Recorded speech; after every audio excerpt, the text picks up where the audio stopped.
Well, welcome everyone to SRA's inaugural webinar series. We are so thrilled to have everyone here and for you to join us. We're thrilled to announce that this is a new series for SRA, the Society of Research on Adolescents, and we're going to be offering webinars monthly to our members. And select webinars like this one today will be free to the public. So keep an eye out on our website for those different topics that will be coming. The series really is designed to host experts like the ones you will hear from today, and we'll discuss things like scientific and public discourse on youth and adolescents around diversity, equity, and inclusion, parenting, schooling programs, policies, and so much more. So we're thrilled to start this series, and we're very happy that you are here joining us. I'm now going to turn it over to our SRA President-elect, Dr. Elizabeth Kaufman, who is a professor of psychological science, education, and law at the University of California, Irvine. Beth? Well, thank you, Jen, and everybody, welcome to the first Ask the Expert webinar series at SRA. We're so excited to have you all. And before we begin, I just want to do a little bit of housekeeping items.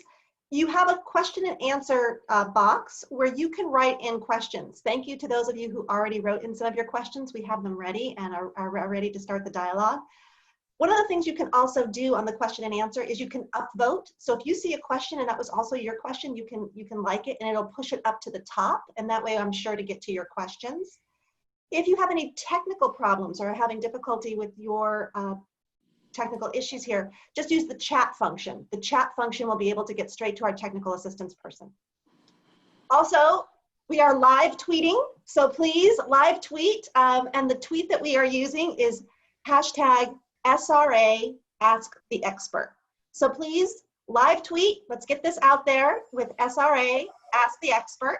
And to begin, we're going to start with Nancy Hill, who is the Charles Bigelow Professor of Education at Harvard University. She's a developmental psychologist and focuses on parenting and academic achievement among adolescents. And she has published extensively on a host of work focusing on adolescent development, academic achievement, and her current work is actually focusing on transitions to college and careers. She's also the president-elect of the Society for Research in Child Development. So we are in for a treat from hearing from Dr. Hill. So I will turn it over to her. Thank you, Beth, and thank you to SRA for inviting me to come and talk with you this morning about adolescence and the pandemic and how we can support adolescents in this time as they are ready to go back to school, but we are unclear what school will look like. And so rather than focusing on whether schools should reopen or not, we want to focus on what adolescents really need, regardless of whether learning is happening in the schools or at home or some combination of schools in the home. You know, in the context of the pandemic, how do we really facilitate what schools normally do? And so what I want to do is outline just really 6 issues that schools and families should be considering as they go back to school and consider how they're going back to school.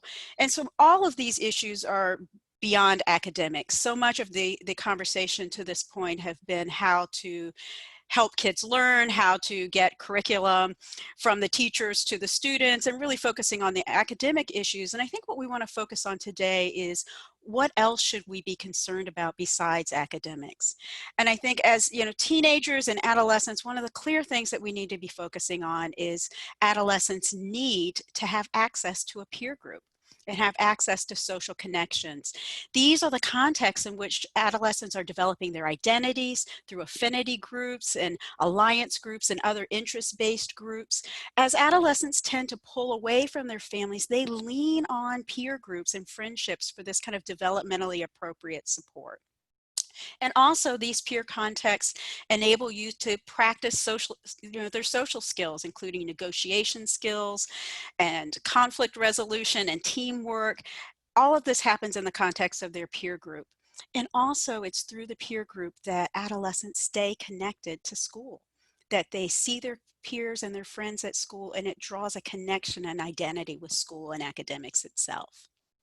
Secondly, Adolescents need opportunities to feel competent, to feel that they can achieve and they can succeed. And the academic work, along with the kind of necessary supports, provide a context for adolescents to excel and gain confidence in their abilities. And this isn't just about delivering of academic content, but we really need to think about the kinds of supports that they need and the kind of motivations they need to do well in school when they might be doing school remotely from their bedrooms. How do you motivate youth differently when they're not getting up and out the door and seeing their friends in the context of their schoolwork? But the other thing about the academic work that I think we have to pay important attention to is the tremendous amount of pressure and sometimes shame that adolescents might feel as they feel like they're falling behind, that they're not keeping up with their academic work, they're not learning, they're not getting the kinds of academic work that they need, and then suddenly it's time to move to the next course or the next grade and they feel like they haven't gotten what they need to move forward. And so these beliefs and pressures that undermine students' sense of competence. And they also have the potential to undermine the linkages among doing well in school, students' identity as a good student, their academic self-efficacy, and then their engagement in school. So really paying attention to how students are feeling about their ability to do the schoolwork competently. Thirdly, youth want to feel useful. They want to feel needed. And this is so key in adolescence as adolescents are developing their sense of purpose. And while we're in the midst of this pandemic, which feels like, all hands on deck, youth need opportunities to feel like they're part of the solution, that they have opportunities to connect to something that's bigger to them than themselves, that they have skills and talents and interests that they can bring to bear, that they should feel like they can be called into action in some civically engaged kind of way. The fourth thing we have to think about that's beyond academics, that's connected to academics, is the impact of the pandemic on the parent-child relationship.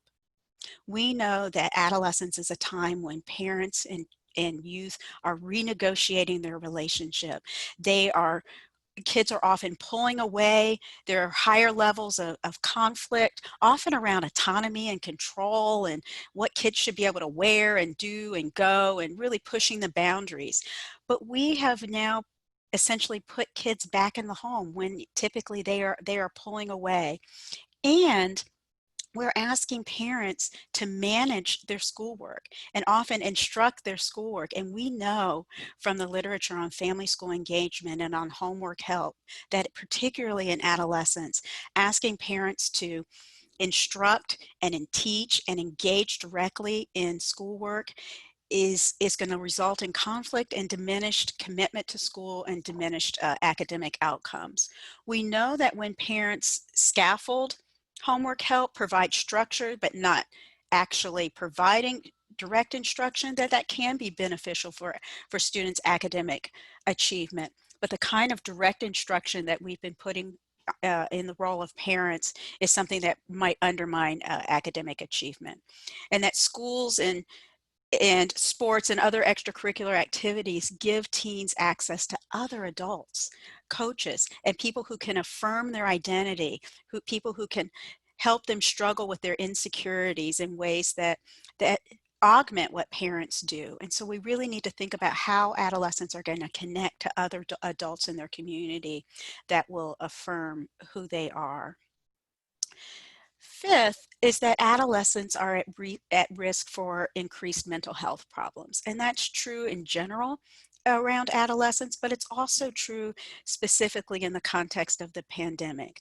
The loss of routines of schools, the loss of their extracurricular activities, those milestones and benchmarks of adolescence can cause increased anxiety, distress, loneliness, and isolation.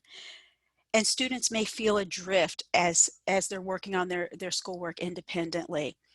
And schools themselves are often contexts where adolescents have access to frontline mental health support without having to call up and find a therapist. They can walk into their school's guidance department or counseling department and receive that kind of frontline support for mental health services that they're not going to have access to if schools are not in session. So we need to figure out how then do we help youth access services around mental health.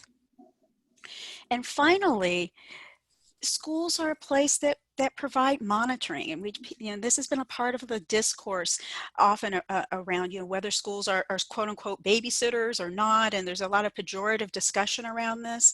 But the reality is that schools are a place where kids go and they can feel safe, and so they do find it is a source of monitoring for families. And so when schools are open, parents and communities know where youth are or where they should be, and they know that they will be safe. And if youth aren't in school, we have to ask ourselves how schools, communities, and families will work together to ensure that students are safe. There are inequities around this role of monitoring for youth whose parents have inflexible jobs or jobs that require that they leave the home to go to work. Those youth are often left unsupervised or with the responsibility of caring and educating younger children or younger siblings. And in high density urban areas, this lack of monitoring can result in increased likelihood that youth might be exposed to the coronavirus, because these urban high density areas have a higher risk of exposure. And so as we think about these other kinds of things that we should be thinking about in relation to how to support youth in the context of pandemic, districts and schools across the nation are going to be making these decisions about whether they should open schools based on the needs of their communities, based on the needs of students, families, teachers, and school personnel.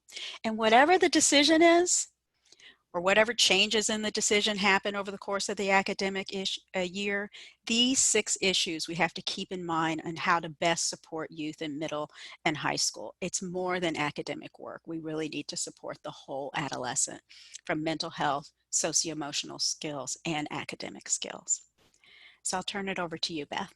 Great, thank you, Nancy. This was fantastic, and I think you're already starting to raise a lot of questions. And again, if you have questions, there's the Q&A box, and you can go ahead and ask your questions there, and we'll get to them after Dr. Steinberg presents.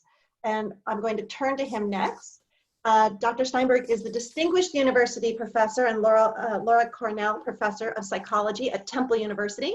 He's also a developmental psychologist and has published extensively on adolescent brain development, psychological development, school, and relationships. He's also written a popular book called Age of Opportunity that really delves into what we know about adolescent development during this time. And Dr. Steinberg was the former president of the Society for Research on Adolescence. So we have a great group of people here today. And I'm going to turn to Dr. Steinberg now and actually help launch his next segment, because many of you might not have seen his New York Times op-ed, which received a lot of attention about kids making that transition back to college. And so we're going to launch into that next section now. And Dr. Steinberg, maybe you can share some information about that op-ed, what led you to write it, and how it was received. Sure, thanks, Beth. And hi, everybody. Thanks for joining us today. Yes, so when I first began reading about colleges and universities' plans to return to campus this fall, I began to think about what it was going to take to make this a safe transition back. And let me say from the get-go here that I think the issues surrounding managing the return to campus or not, and the issues that Nancy was speaking about in terms of elementary and middle and high school age kids are quite different for a number of reasons.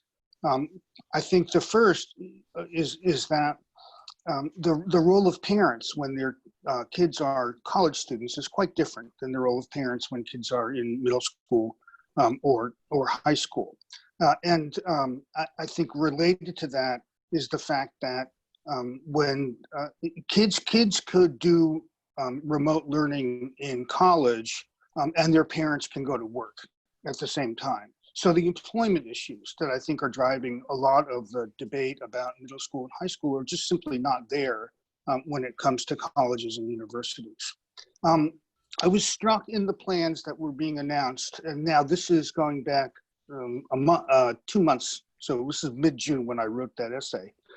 I was struck at how much of the plans that universities were announcing required that students act in good faith. And that means that they were behaving in ways that were hygienic and safe, even in the absence of direct adult supervision.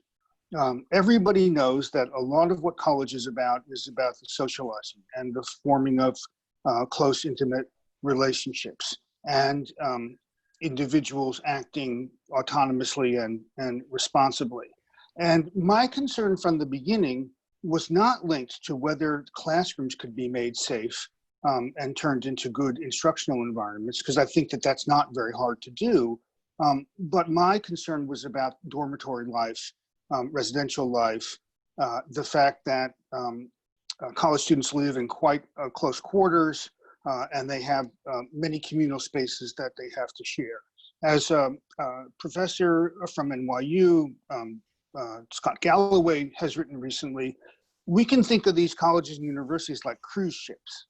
And putting all these individuals into such close contact, physical contact with each other is not that different than putting people on a ship where they're going to have close contact with each other there too. So I outlined in this essay what we know about risk-taking during the young adult years and the late adolescent years, and whether it seemed reasonable to expect that college students were going to behave in ways that were responsible and safe. And I said that I thought that the plans that were being announced were so overly optimistic that they bordered on being delusional, and that they simply were not going to work, or at least not going to work for very long. And shortly after that, we began to see in the news report after report of socializing among people in this very age group, on beaches, in bars, in their neighborhoods and communities. And I think all of us, regardless of where we're living now, have seen groups of young people congregating and not wearing masks and not practicing social distancing. And I'm not sure why we would expect these individuals to change their behavior magically when they got to college. I think it's of course quite possible for colleges to offer instruction remotely. They've been doing it for a long time, much more. Much more. They were doing it a lot more before the pandemic hit. And so clearly there is technology that is appropriate for people this age.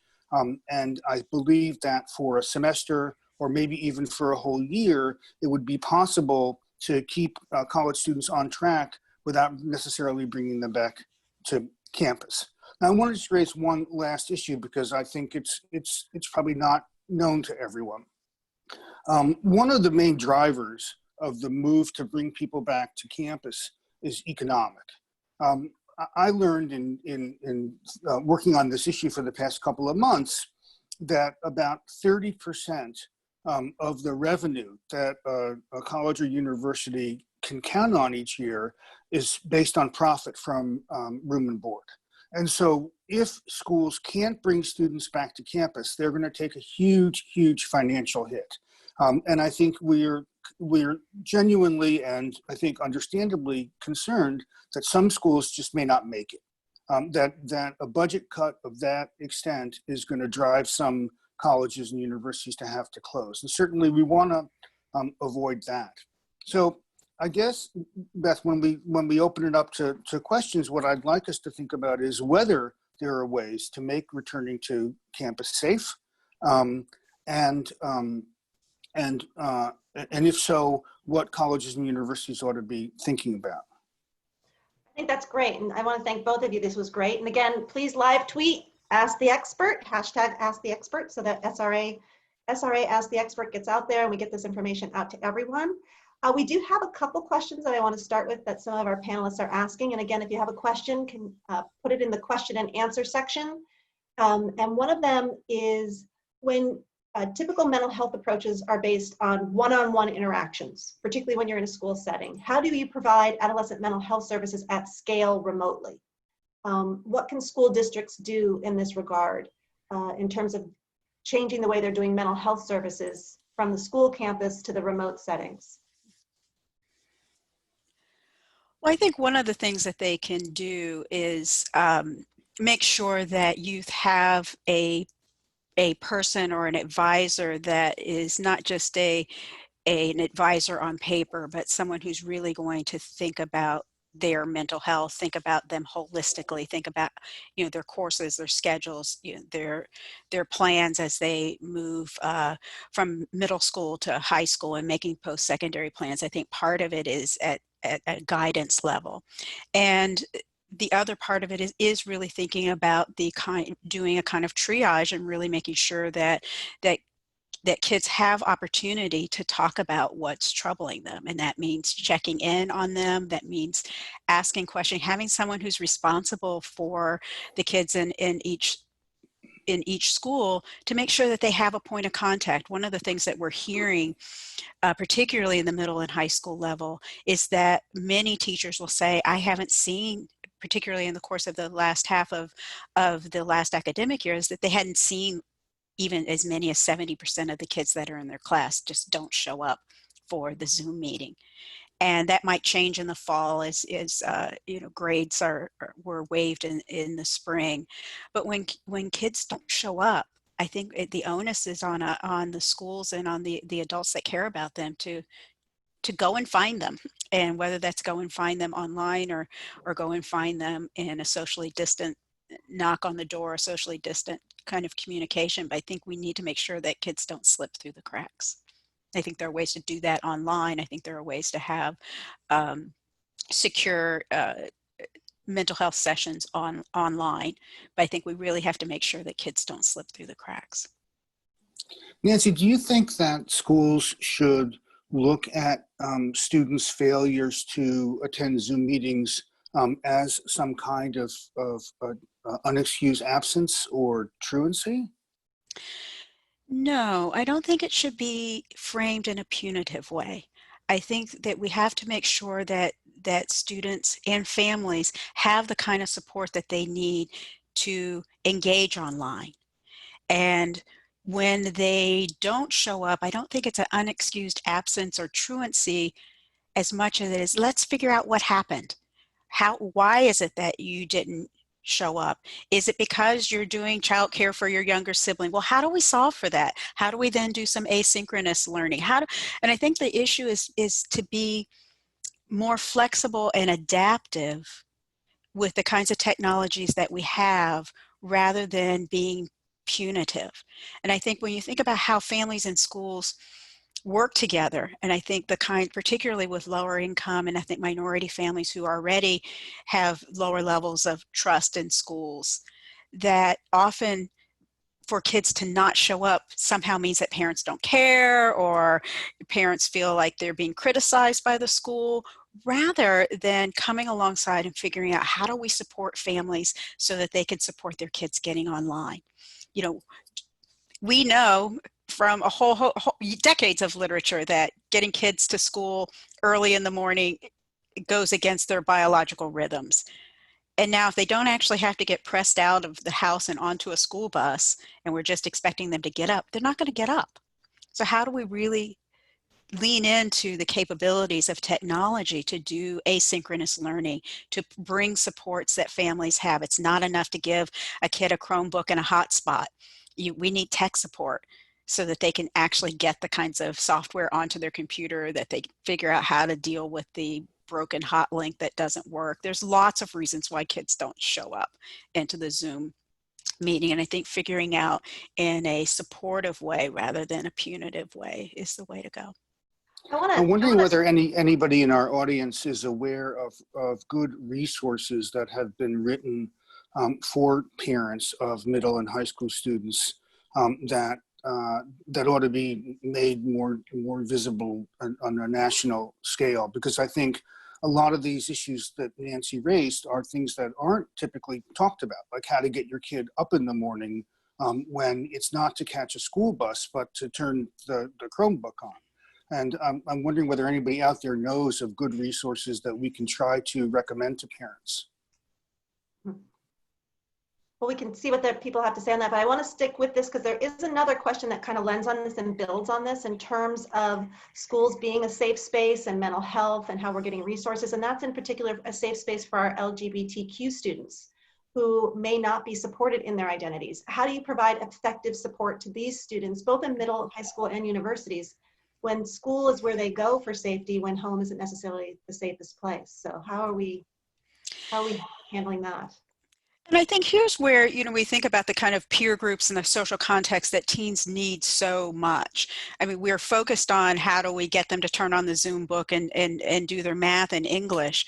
But I think as we're out of the move school online in 2 weeks mode, and we've had some time to really think about this, we have to figure out how do we meet all of these needs that schools meet. And so when you think about the kinds of clubs, affinity groups, alliance groups, interest groups, those kinds of things we need to prioritize as well, because it is the safe place for kids to try out their identities, and particularly when their identities might be under challenge in their home place. We need to find those safe spaces and recreate those affinity groups and clubs that provide tremendous amount of support and security and safety for kids.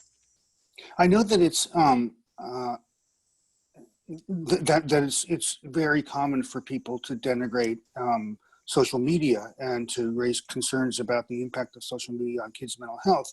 But certainly one of the things that social media is good at is connecting kids who share some aspect of their lives or life circumstances with other people that are in the same situation. So I think for kids who are grappling with issues about being in a minority, whether it's a sexual minority or an ethnic minority or whatever, that schools can certainly help kids find the social media sites where they can connect with other similarly situated people their age. Great. I think staying with this sort of social and mental health piece, but now dealing with how parents are going to handle this. One of the questions is really about how parents navigate kids who want to socialize. They obviously want to see each other. Trying to keep kids away from each other, we know, is extremely difficult, as we all have experienced, particularly during this time. But it's a fine line between your mental health and your physical well-being, right? We have to stay safe while still allowing for these social interactions. And how are parents supposed to navigate this? And what recommendations do you have? Yeah. Well, Beth, you've been grappling with this as a mom. Maybe you could share some of your wisdom, firsthand wisdom. Firsthand wisdom is it's impossible. So you find your own way of creating bubbles within your security systems of where you find safety within your own groups. That's one of the things that we've been doing. But there's lots of different ways that parents can do this, where it's allowing your kids to be outside and finding activities that enable them to be outside, but together 6 feet, and trying to stay safe, or having smaller groups where you know that those are just the groups and you have a bond between those families to ensure that this is the bubble that you're going to work in and that you have a pact to do that. But I don't know, I know what we've been doing in terms of that, but it's definitely hard to navigate. How are you doing it, Nancy? I know you have a little one too.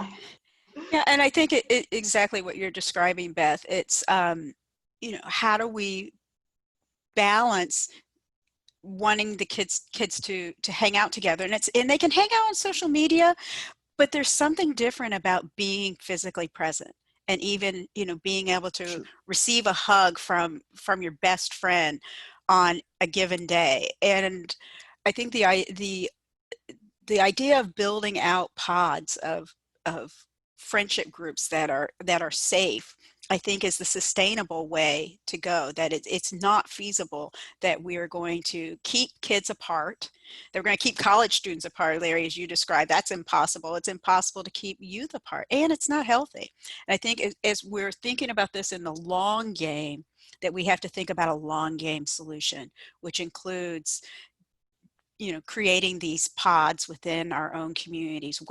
You can't see all your friends, but which are the the key ones that we want to make sure that we draw agreements with their families so that we can keep kids safe but together.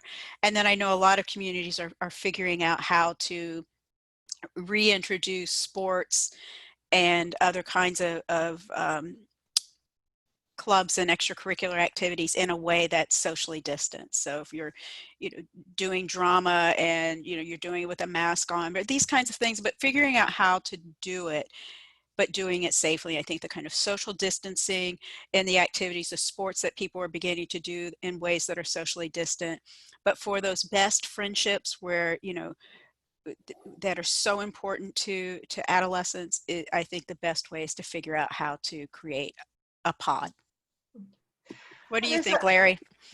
Well, I think that's right. I think that this would be made an awful lot easier if we had testing more readily available, so that parents could, in communities, have their kids tested on a regular basis and make decisions about these pods on the basis of how safe individuals are to hang around with. I mean, certainly, we've seen in the plans that colleges and universities are floating, they often include frequent testing. Now, this raises an issue of inequities because it is expensive to test a large population of people repeatedly. And what we're seeing is that the very wealthy universities are coming out with plans to test students multiple times each week, whereas a lot of universities and colleges simply can't afford to do that. So, but hopefully the testing will improve and enable parents and practitioners to monitor the health and the penetrance of the illness in their communities. I want to switch gears a little bit. We have an interesting question from a panelist that I don't think we've considered before, which is there's been a suggestion of having a national broadcast of schooling on TV, and that instead of relying on everybody having Wi-Fi or internet or living in school districts that can provide that to every student. Yeah, I mean, in fact, think? Mexico, I think, announced a couple of days ago that that's what they're doing. They're going to make education a part of national television broadcasts and radio broadcasts in order to reach people that don't have easy access to Wi-Fi. Now, of course, because the United States refuses to have national standards and national curriculum, it's harder to do that here. But just imagine the amount of duplication that's being done across this country by asking individual schools and teachers to develop resources that are going to be just like the resources that are being used, in a neighboring community. So we ought to be able to pull together resources that can then be easily and widely distributed. They just got a chat that they've been doing that in New Mexico because a lot of families don't have internet. So apparently it's being done here in the United States as well. Thanks for sharing that. One of the other issues that's coming up with that, and this goes to the issue of feeling competent and useful and motivated, I think you were talking about, Nancy. But what are the guidelines for thinking about the number of hours or days in a row that you should be on the screen? Because now you're doing your online screen, your online learning, and then I have a son who loves to play video games, or you have a daughter who wants to watch TV or her YouTube videos. She's been online all day with school, now online all day with the other activities. Given that online presence, what do we think? It's hard. I think one of the challenges for parents is that we've been told for years to limit media usage. We've been told for years to limit internet access and years to limit television, and now all of a sudden all bets are off and everything's online, and we've kind of forgotten that we were supposed to be limiting this. And what I'm hearing from the medical field now is more important than limiting the number of hours and that sort of thing is creating this balance that if they're going to be online for multiple hours over the course of the day, then they also need to get outside. That they need to get outside, they need to exercise, they need to do other things besides being online. And consistently, the advice has been to limit the blue light screens prior to bedtime. That's going to interfere with sleep. And so what I've been hearing in the medical field is to balance it all with fresh air and exercise. Yeah, I think that's good advice. And I think that parents, particularly of younger teens, can help develop kind of an activity schedule that mixes together the necessary screen activities with outdoor activities, or even indoor activities that aren't on screens. That's great. I mean, I think we're just having to find a balance now, and a lot of times some things we just have to change what we do given the situation we're in. So thinking outside the box is, I think, our new strategy. Given that, did you want to say something? I was just going to say, and, release ourselves from feeling ashamed or feeling like we're Feeling somehow guilty a or terrible like we're not a good parent. parent. Yeah, I mean, we got to release ourselves. I think, I think that's part of the challenge, is that we're going against what we have heard as sage advice. And so there's guilt and shame, and I must be a terrible parent because I'm doing a webinar and my kid's in the other room doing, I don't know what. I don't know where the kids are. They're over there. Not quite, I don't know what, but probably on a screen. Right, exactly. Switching to the, I mean, given kids and given their risk, and I think, Larry, I'm going to pitch this more to you because it goes to adolescent risk-taking, adolescent decision-making. And we know that, the high school and college kids aren't necessarily taking this as seriously. They're hanging out together. We know scare tactics aren't effective. What are better ways to frame the issue that might help them make better decisions?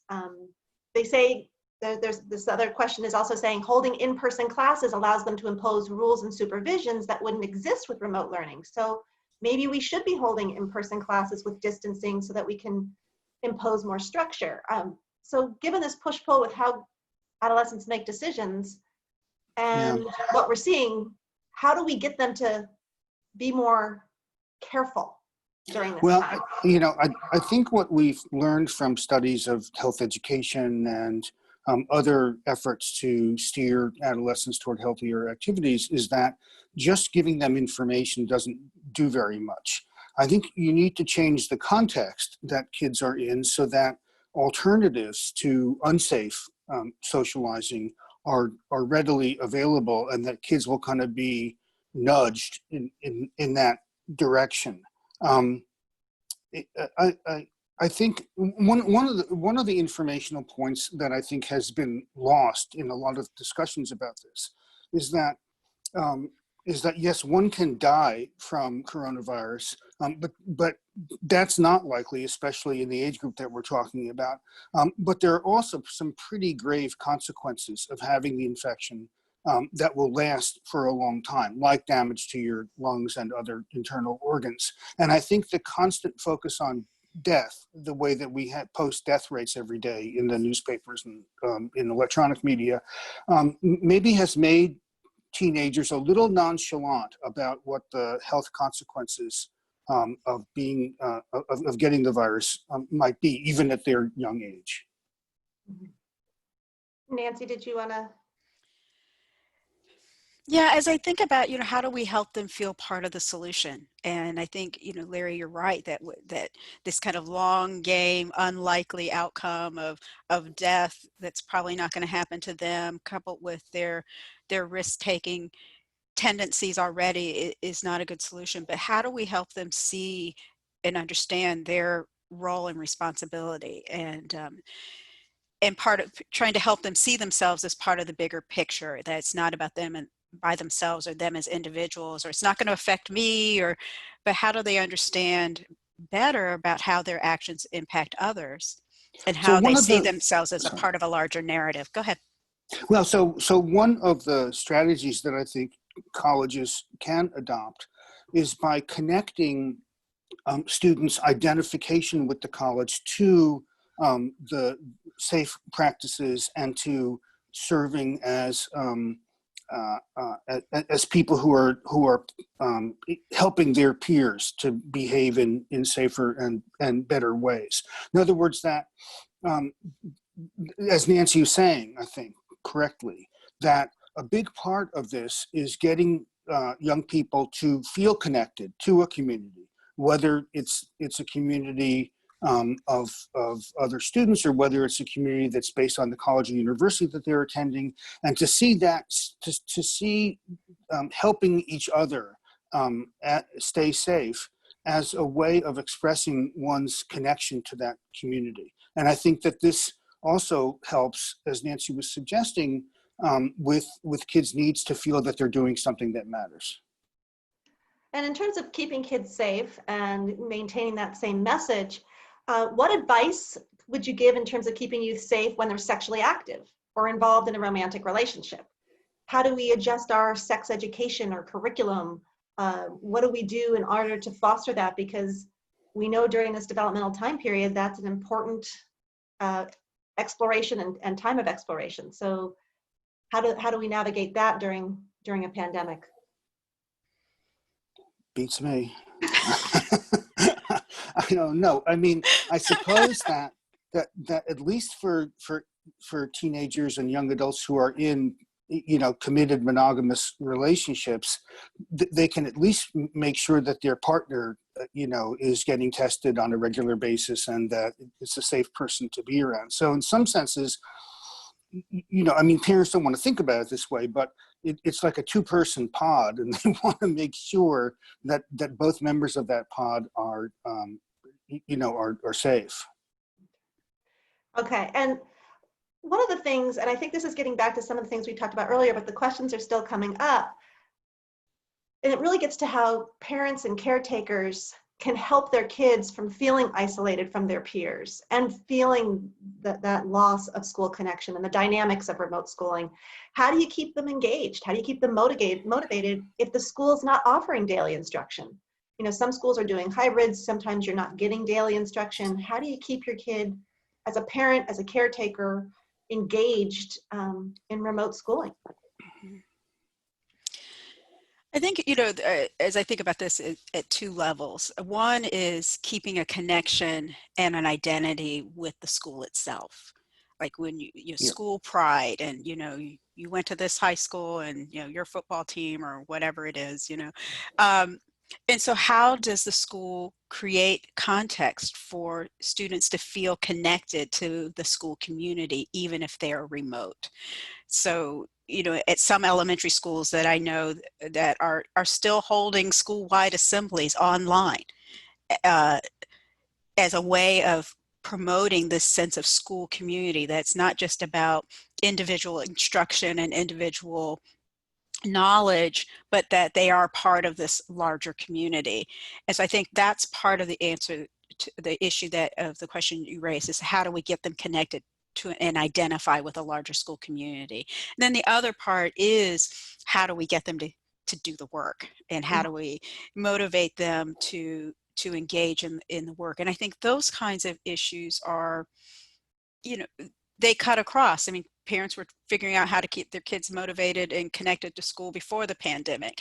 And part of it is linking what they're learning in school to their broader interest, and linking it to particularly in high school, to their future plans. Like you might not like English literature, or you might not like chemistry, but here's how it fits into the things that you're good at. Here's how it fits into, what are, the life options that you have as you think about post-secondary school. And I think kids are good at saying, I don't, why does this even matter? And I think we need to come around them and remind them why it does.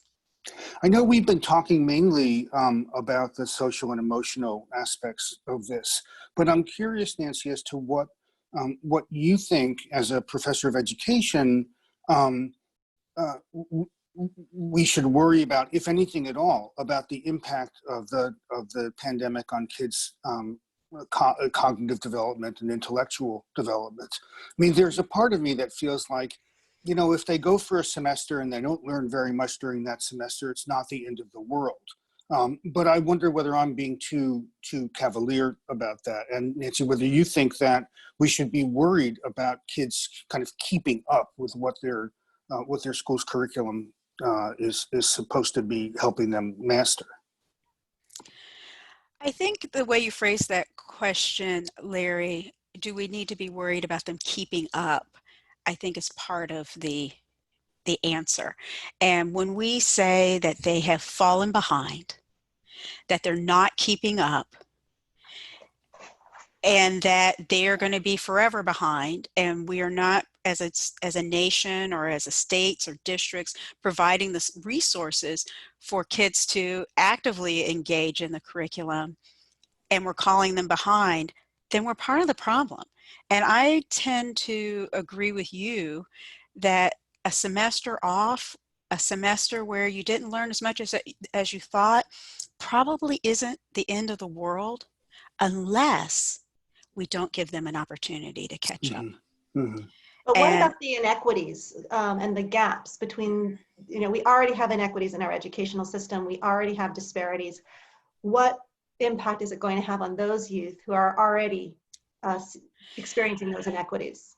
I think you're exactly right, Beth, that the inequities are increasing, and that the ability for wealthier districts to smoothly go from in class to online in a couple of days with, call-in tech support. Parents already have computers and tablets. They didn't even need what the school district was offering, is a very different set of circumstances than the vast majority of urban schools that were first figuring out, how do we get them lunch? How do we get them breakfast? And 3 weeks later, okay, how do we get them a Chromebook and a hotspot? Okay, how do we get them, and months went by.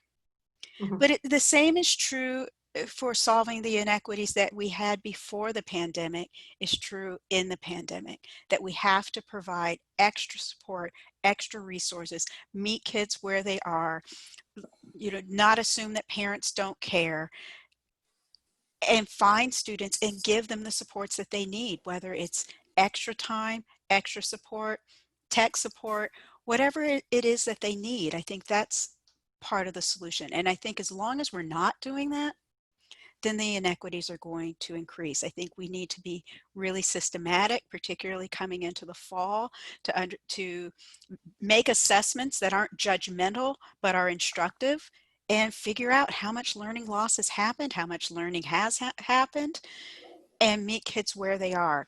Everyone got promoted this year in most districts across the nation, but they are starting school with a wide variability in learning that has happened, and teachers are facing a greater amount of variability in their classrooms to instruct than they have in prior years. And so how do we come alongside and support teachers in assessing and navigating that variability, and then the resources for the students themselves? And Larry, I think about the college students that you're talking about that might take the semester off because they're just going to take a gap year until they figure this out. Those are the students who can come in and really support many of the students who need support in middle and high school. That's a way to connect youth to something that's bigger than themselves. And I think that's something a lot of our people are asking about: peer-to-peer mentoring, or high school students mentoring middle school students, or siblings mentoring each other. What do you think about high schoolers or middle schoolers serving as mentors or to younger students, or facilitating, sort of leveraging your siblings as sort of that? Is that a good strategy to go, or is that not the right approach? I have been thinking in working with some cities across the nation. I have been recommending that in their Parks and Rec this summer, that many of the summer camps that Parks and Recs across the nation offer, that they could be doing some of this peer-to-peer mentoring and kind of offsetting some of the academic and socio-emotional needs that have been lacking. I think that it's something we should also be thinking about, and this is building on something you said, Nancy, that trying to organize college students who want to take a gap semester or a gap year into kind of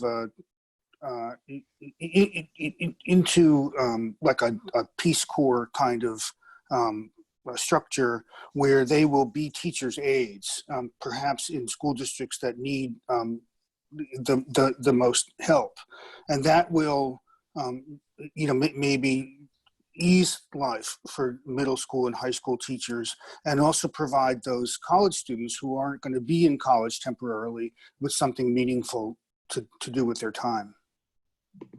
Great. We have an interesting sort of shift here a little bit with screens and sleep. How do we manage all this online activity when we know the blue light and the effects of screens on sleep, and that sleep during adolescence is paramount? How do we strike that balance? Well, I think that we know that the closer to bedtime people are being exposed to the blue light, the more of an impact it's going to have on their sleep.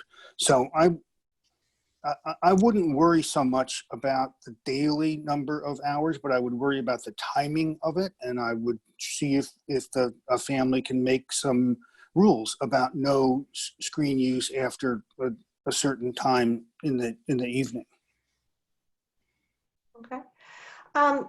The other big question that folks seem to be asking about is how do you handle it when a child who's been responsible with social distancing, they've been really good with self-isolating, who's been completing all their schoolwork, this has been a really just a good kid, and now they're scared. They're scared of the outside world. They're afraid to be around other people. We'd actually, instead of that desire to want to be with, they're actually very nervous. What advice do you have for parents who are dealing with kids who are now very nervous and scared? Well, I mean, they of course need to talk with their kids about what it is specifically that they're nervous and scared about, and what steps they can take to avoid those things. But I think we need to be realistic. I saw an article yesterday that said that about a third of the residents of the United States are now suffering from a clinically significant anxiety disorder. So it's not just kids that are feeling nervous and unsafe. It's all of us, I think. And speaking of coping with different things and feeling unsafe, one mechanism that many adolescents might be using, and we've actually seen an increase in, is substance use among adults during the pandemic, alcohol and marijuana. What about with adolescents? How might this apply, and what consequences are we seeing with adolescents and substance use during this time? Well, this is, this is one of the arguments for having people return to school, at least middle and high school age students, which is that if they're home and their parents are working, then kids are spending all this unsupervised, unstructured time, which we know from a lot of research is a sort of the recipe for experimentation with drugs and alcohol and sex. So I think we need to be thinking about the fact that kids, and Beth, I can't remember the three things that you, Nancy, and I discussed, but there was one of our earlier discussions, we talked about the monitoring function of schools, and how that, when that gets disrupted, it can have these adverse consequences for kids' mental health and behavior. The supervisory role that we had discussed earlier of really, there's an academic role to schools, there's a socio-emotional role to schools, but there's also just the monitoring role of schools. And schools serve as a place to monitor behavior. And when you don't have that monitoring going on, you actually put, idle hands, and you have more kids at risk. Speaking of which, when you're putting kids at risk, and we've talked a little bit about bullying, but people have talked about cyberbullying, online bullying, and now we're going to an online format, kids who are at risk. How should schools address cyberbullying? Would you change the way, or when we have techniques we use now? What are your thoughts on that?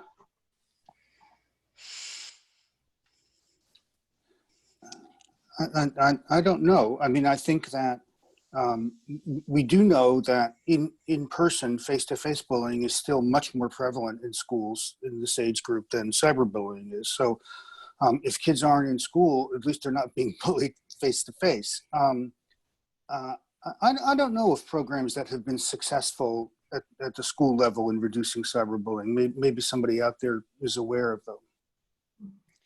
Yeah, most of the role that schools have had in the cyberbullying is when the bullying takes place both on the school campus and then on social media. And so when you look at some of the data on kids' connections on social media, there are very few kids that are friends or connected to people on social media that they don't actually know in their actual lives. Sure. And so they are friends on social media with people that they are interacting with in school or in their extracurricular activities. And a lot of this cyberbullying that has been in the purview of the school is this kind of cyberbullying that happens in both places, or starts one place and continues in the second place. And so I think the roles in which schools are playing are probably not going to change unless we begin to see that the cyberbullying is happening in the online platform for school, through the chat function or some other function that's happening in the context in which kids are engaging with school. I think that's where schools will have to figure out how to have a stronger involvement and solution. Thank you, because those are, I think people are struggling with how to handle this now that, online, the school is now an online forum, and our old stuff, the schools really didn't get into cyberbullying, and now should they? So I think this is a really new sort of. No, I think the laws are that schools do get involved in cyberbullying if it takes place both places, or involves people in school. And now it's going to be this new kind of thing because school's now online, so it's going to be almost more interesting. So I think that's a really interesting avenue that we're going to have to start to look at. Mm-hmm. One question that came up that was interesting is, would keeping kids in their old class cohort from last year be beneficial to the students? Like, is it beneficial to have a new teacher or an old teacher for schools that are moving to mainly distance learning? Mm-hmm. So would you keep the old cohort together with their old teacher, or is transitioning to new and trying to make new friends, but you're trying to do that online with a new teacher? I think that, go ahead, Larry.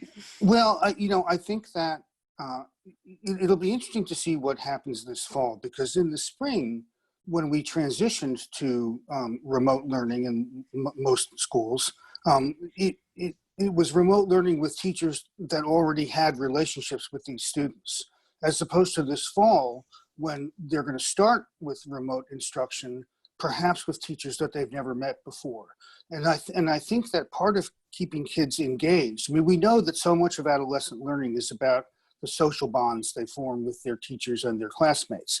And I think, Beth, it's a great question, because it seems to me that keeping students, if their teacher was good, let's assume that for starters, but if their teacher was good and they liked the teacher, I think it would be better to stay with the same teacher than to start with somebody that they've never met before. I think that the familiarity would probably make kids feel more comfortable and maybe make them more likely to be engaged.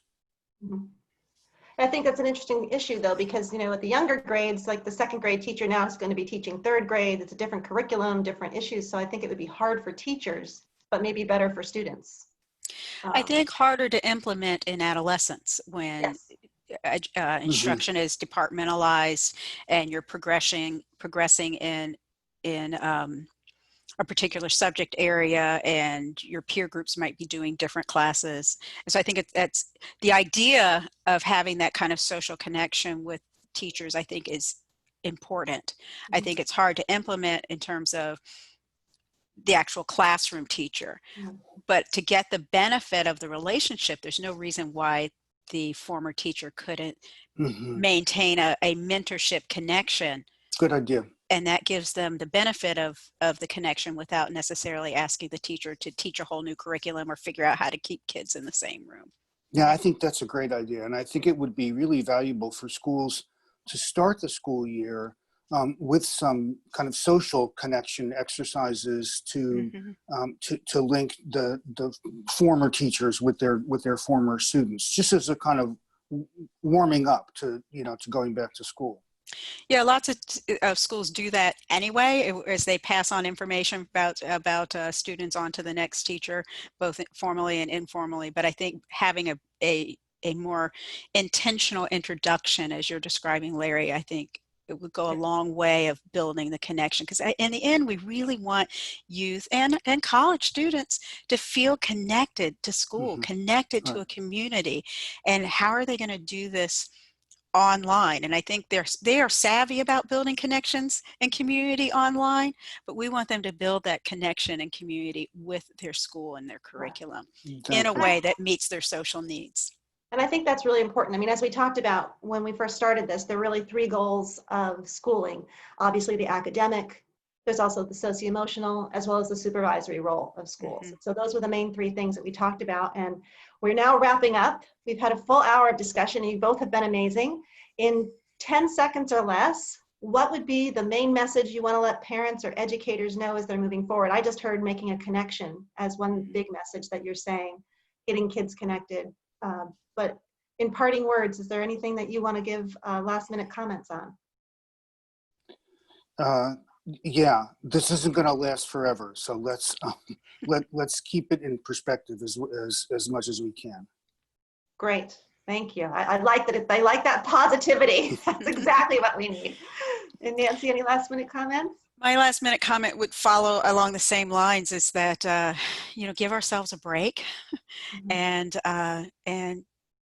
listen to ourselves, provide support, and Exactly. mental health and socio-emotional well-being is more important than academic progress. We'll make up the academic progress. But, that's a perfect message to end on. We'll make up. That's a great, great message.